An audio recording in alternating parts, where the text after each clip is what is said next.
दोस्तों नमस्कार प्रणाम। आप सभी का फिर से स्वागत है हमारे YouTube चैनल लक्ष्मी स्टोरी में। दोस्तों, झगड़ा करने से कभी भी किसी समस्या का हल नहीं निकलता, उससे हमेशा नुकसान ही होता है। ये कहानी भी ऐसी ही दो मूर्ख बकरियों का है जो आपस में झगड़ा करके अपनी जान गंवा देती हैं। तो चलिए कहानी शुरू करते हैं।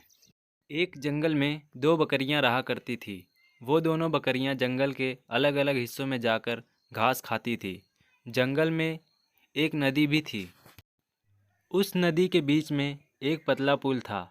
वो पुल इतना पतला था कि उस पर से एक बार में सिर्फ एक ही जानवर गुजर सकता था।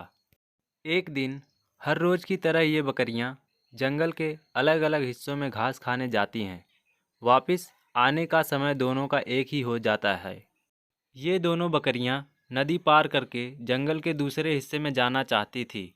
ये दोनों बकरियां एक ही समय पर नदी के पुल पर थीं।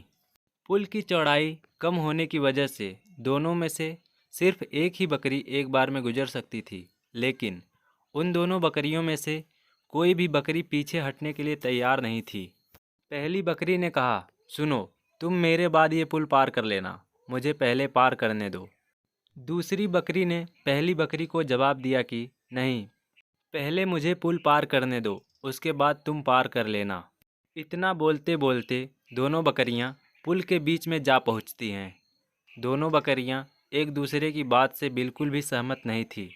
दोनों के बीच में झगड़ा शुरू हो जाता है। पहली बकरी कहती है कि पुल पर पहले मैं आई थी, इसलिए पुल को पहले तो मैं ही पार करूंगी। तभी दूसरी बकरी बोलती है कि नहीं, तुमसे पहले मैं आई थी, इसलिए पहले पुल मैं पार करूंगी। झगड़ते झगड़ते ये दोनों बकरियां ये भी भूल जाती हैं कि वो दोनों कितने पतले पुल पर खड़ी हैं।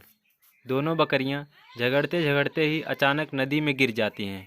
नदी काफ़ी गहरी थी और उसका बहाव भी तेज़ था, इसलिए वो दोनों बकरियां उस नदी में बहकर मर जाती हैं।